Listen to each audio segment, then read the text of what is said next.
तो दोस्तों माँ शारदा क्लासेस में फिर से एक बार स्वागत है। तो मैंने बायो से ही क्वेश्चन लिया हूँ, तो थोड़ा सा पार्ट बचा हुआ था, इसलिए मैंने फिर दूसरा वीडियो बना रहा हूँ। तो इसमें ऑप्शन के साथ मैंने सोचा ऑप्शन भी देना बहुत ज़रूरी है। कितना भी कमेंट आया कि नहीं सर ऑप्शन, 4 ऑप्शन बोलिए, तो चलिए मैं 4 ऑप्शन लेके चलूँगा। मानव युग्म में गुणसूत्र की संख्या कितनी होती है? तो 21, 23, 44 या 46। देखिए दोस्तों, अगर मानव युग्म के गुणसूत्रों की जोड़ी की बात करेगा तो 46 होगा, और मानव सूत्र के गुणसूत्र की बात करेगा तो 23 जोड़ा होगा। टोटल मिला के 46 होता है, लेकिन 23 जोड़ा कहा जाता है। तो इसका ऑप्शन नंबर बी ही सही होगा। तो चलिए आगे की ओर बढ़ते हैं। किस में आंतरिक निषेचन होता है? चलिए आंतरिक निषेचन की बात कर रही है। मछली हो गया, उभयचर हो गया, या शैवाल हो गया, आवृत्तिबीजी हो गया।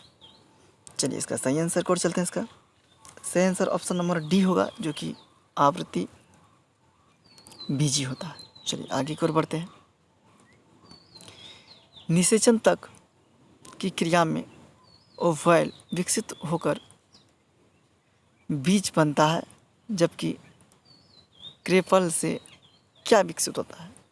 तो चलिए सही आंसर की ओर चलते हैं। पेरियस्पर्म, पेरिकॉर्प या टेस्टा, या इनमें से कोई नहीं। तो सही आंसर की ओर चलते हैं। इसका सही आंसर ऑप्शन नंबर बी हो गया, जो कि पेरिकॉर्प कहा जाता है। चलिए आगे की ओर बढ़ते हैं। निम्नलिखित में कौन अंडज नहीं है? अंडज नहीं है। तो चलिए इसका सही आंसर की ओर चलते हैं। सर्प हो गया, मुर्गी हो गया, घड़ियाल हो गया, मानव हो गया। तो इसमें सही आंसर तो ऑप्शन नंबर डी ही होना चाहिए, क्योंकि मानव ही है जो कि अंडा नहीं देता है। चलिए नेक्स्ट क्वेश्चन पर चलते हैं। इनमें से किस में केवल एक बार अपने जीवन काल में पुष्प खिलता है? तो ये तो बाँस ही है। तो सही आंसर इसका बाँस है। चलिए आगे की ओर बढ़ते हैं।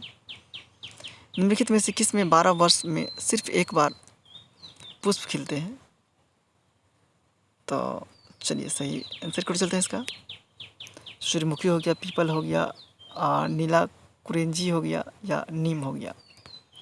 तो इसका सही आंसर ऑप्शन नंबर सी होगा, जो कि नीली कुरेंजी 12 वर्ष में एक बार ही देता है पुष्प। प्रकंद का एक सच्चा उदाहरण कौन सा है? सही उदाहरण कौन सा? लहसुन हो गया, नींबू हो गया, अदरक हो गया, या प्याज हो गया। देखिए लहसुन जो हो गया आपको तना से संबंधित है, और प्याज भी तना से, और कंद की बात कर रहा है तो प्रकंद की बात अदरक ही होगा। तो अदरक हो गया, इसके बाद हल्दी हो गया, ये सब प्रकंद की प्रजाति है और प्रकंद के ही रूप में आते हैं। कलिकारोपण उदाहरण है। कलिकारोपण किसका उदाहरण है? कायिक जनन का, या उत्तक संवर्धन का, या लैंगिक जनन का, या परिकीर्णन का। तो चलिए सही आंसर की ओर चलते हैं। इसका सही आंसर इसका ऑप्शन नंबर ए होगा, जो कि कैका जनन का होता है। चलिए आगे की ओर बढ़ते हैं। पेनिसिलिन नामक कवक जो है, अलैंगिक जनन मुख्य रूप से किस संरचना के द्वारा होता है? तो मुकुलन, विखंडन, कोनिडिया, या जेम्युलस। तो चलिए सही आंसर की ओर चलते हैं। इसका सही आंसर इसका ऑप्शन नंबर सी होगा, जो कि कोनिडिया को कहा जाता है। चलिए आगे की ओर बढ़ते हैं। इनमें से कौन ठहरे हुए पानी में उगलकर ऑक्सीजन खींच लेता है? चलिए तो जलकुंभी हो गया, हाइड्रा हो गया, कमल हो गया, धान हो गया। तो इसका सही आंसर ऑप्शन नंबर ए होगा, जो कि जलकुंभी है। तो चलिए नेक्स्ट क्वेश्चन पर चलते हैं। गेमा द्वारा प्रजनन होता है।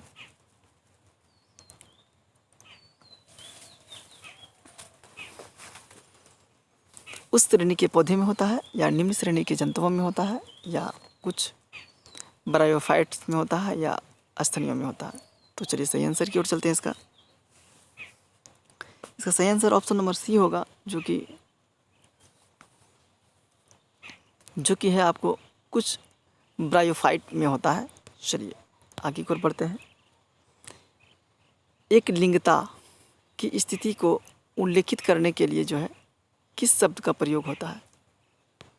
तो चलिए सही आंसर की ओर चलते हैं। इसका सही आंसर कौन सा होगा? इसका सही आंसर समयुग्मी पर होता है या उभयलिंगी स्राई पे होता है या एक लिंगी स्राई पे होता है या विषम युग्मक पे होता है। तो दोस्तों इसका सही आंसर को चलते हैं। इसका सही आंसर ऑप्शन नंबर सी ही होगा, एक लिंगी लिंगाश्राई होता है। तो चलिए आगे की ओर बढ़ते हैं। तो आगे की ओर द्विनिषेचन का परिक्रमण होता है।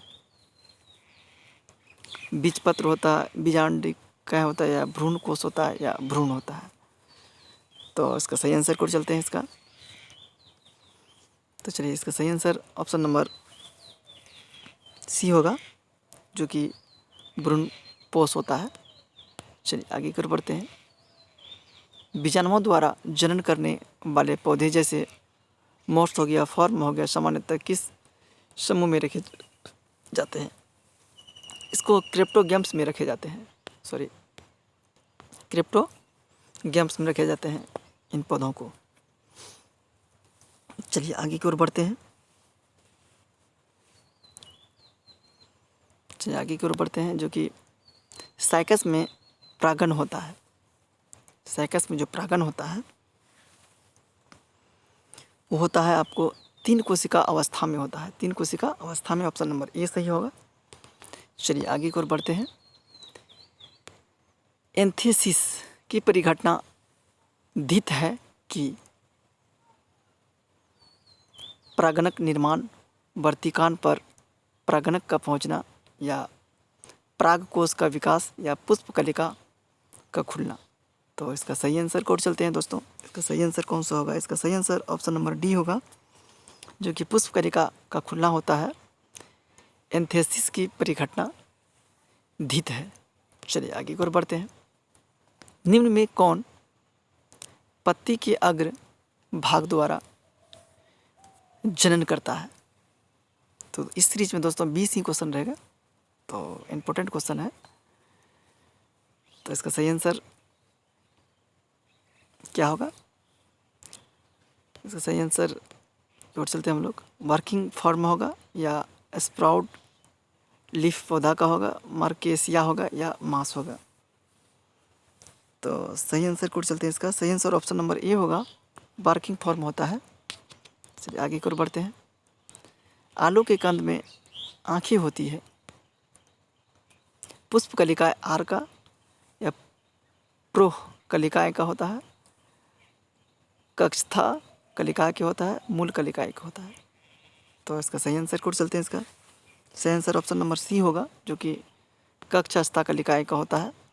चलिए आगे की ओर बढ़ते हैं। निम्नलिखित में कौन सा पादप जो होता है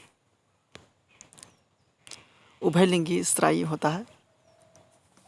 तो चलिए इसका सही आंसर को चलते हैं। इसका सही आंसर ऑप्शन नंबर बी होगा, पाइनस जो होता है उभयलिंगी स्त्रायी होता है। चलिए आगे की ओर बढ़ते हैं। निम्न में कौन एक लिंगी है? सरसों की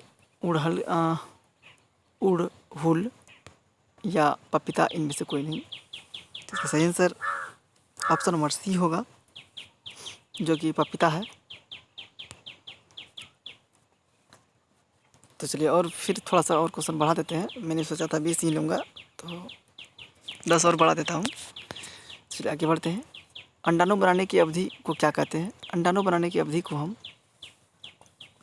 क्या कहते हैं? अंडा जनज कहते हैं, अंडजनज कहते हैं। ऑप्शन नंबर ए सही होगा। चलिए आगे की ओर बढ़ते हैं। शुक्राणु बनने की क्रियाविधि को क्या कहते हैं? शुक्राणु बनने की क्रियाविधि को हम शुक्राणु जनज कहते हैं या मादा जनज कहते हैं, युग्म जनज कहते हैं या अंग जनज कहते हैं। तो इसका सही आंसर की ओर चलते हैं। इसका सही आंसर ऑप्शन नंबर ए होगा, शुक्राणु जनज ही कहते हैं। तो चलिए आगे की ओर बढ़ते हैं। अलैंगिक जनन में कितने जीव भाग लेते हैं? तो सही आंसर को चलते हैं। इसका सही आंसर कौन सा होगा? 1 होते हैं, 2 होते हैं, 3, इनमें से कोई नहीं।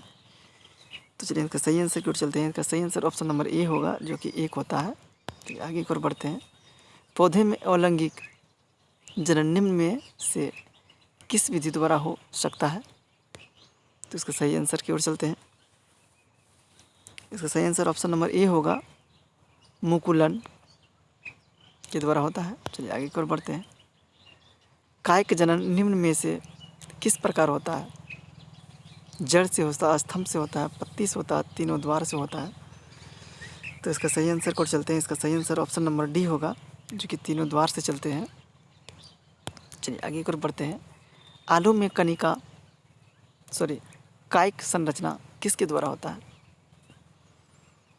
या पत्तियां द्वारा, स्तंभ द्वारा, जड़ या बीज के द्वारा? तो चलिए सही आंसर की ओर चलते हैं। इसका सही आंसर ऑप्शन नंबर बी होगा, जो कि स्तंभ के द्वारा ही चलता है। चलिए आगे बढ़ते हैं। एक ही फल के भीतर प्राकोशिकाओं से परागकणों का वक्तिकान में पहुंचना क्या कहलाता है? तो चलिए सही आंसर की ओर चलते हैं। इसका सही आंसर ऑप्शन नंबर ए होगा, स्वपराग कहते हैं इसे। चलिए आगे की ओर बढ़ते हैं।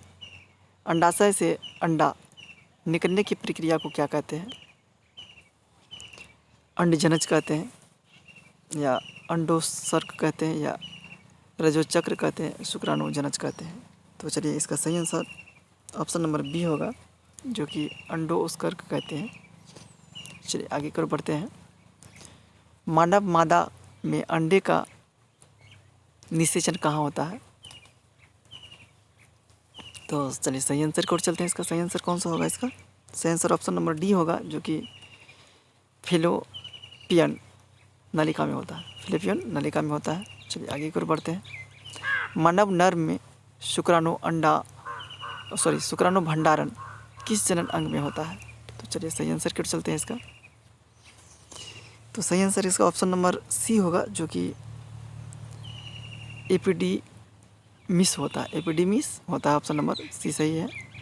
तो दोस्तों कैसा लगा वीडियो, तो कमेंट करके ज़रूर बताएं। हंसते रहिए, मुस्कुराते रहिए। दोस्तों चैनल को सब्सक्राइब करना ना भूलें। Thank you.